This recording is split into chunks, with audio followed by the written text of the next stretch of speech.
everyone, Ariel Adams here with aBlogtoWatch. Please subscribe to our videos on YouTube and like this video if you find it useful. This is a review of the Muhle Glashutte Marinus GMT. This is one of a couple of GMT diving watches from the German company Muhle Glashutte, from the city of Glashutte.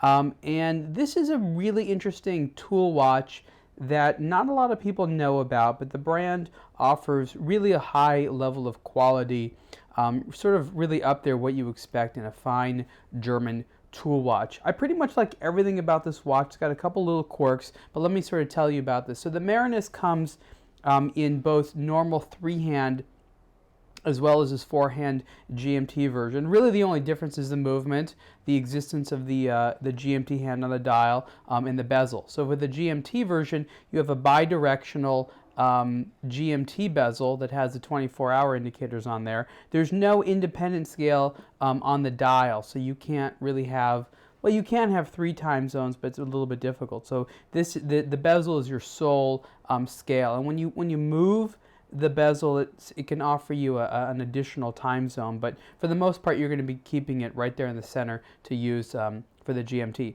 Inside the watch is a modified Swiss ETA 2893.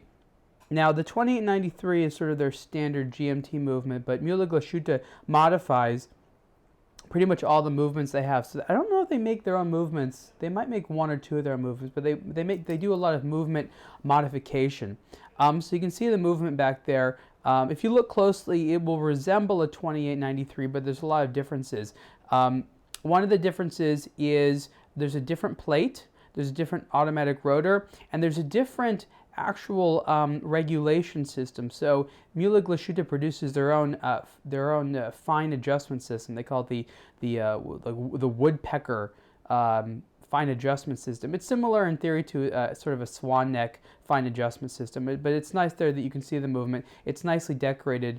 I rather like it, and that's not typical to see a movement with an exhibition case back on a diving watch, which is water resistant to 300 meters. The case is steel, and it's 44 millimeters wide. Not too ridiculously thick, but it is a large watch.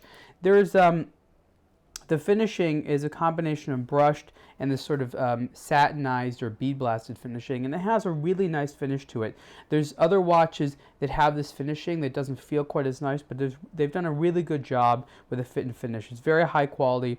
I like the placement of the crown here at 4 o'clock so that when you wear it, it doesn't dig into your wrist. So let's put the watch on here. So there you go. That's 44 millimeters wide. It's not a small watch. It's not the biggest watch on the market.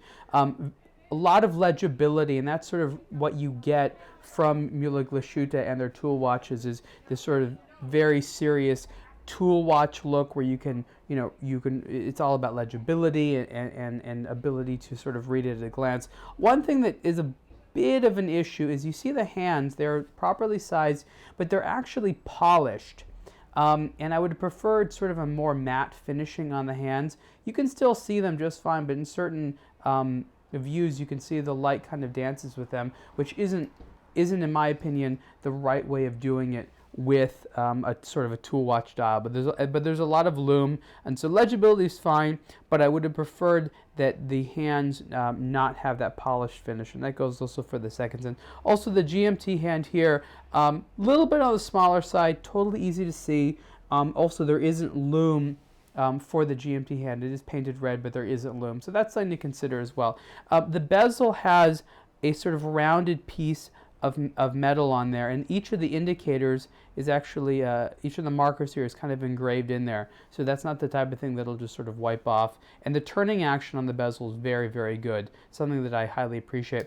I wanted to show you here, there's a diver's extension, and it's really nicely made one there. Just the pieces look really good. The Muhle Glashutte did a nice job with the diver's extension. You also have a lot of levels of fine adjustment here on the bracelet. So you have a half link, you have these little pieces here that offer a good level of micro adjustment or fine adjustment for the comfort. And the bracelet is also quite attractive and nicely done. Overall, I think the Marinus GMT is an attractive watch.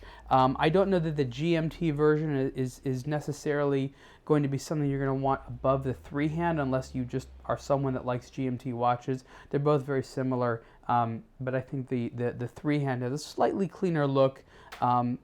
but that's just sort of up to personal preference. Overall, comfortable, very masculine, very tool-like, very much fitting with that sort of Muhle Glashutte spirit, and that's really what the brand is about. So the price for the Muhle Glashutte Marinus GMT is $3,299, and you can see the full review on aBlogtoWatch soon. Thanks.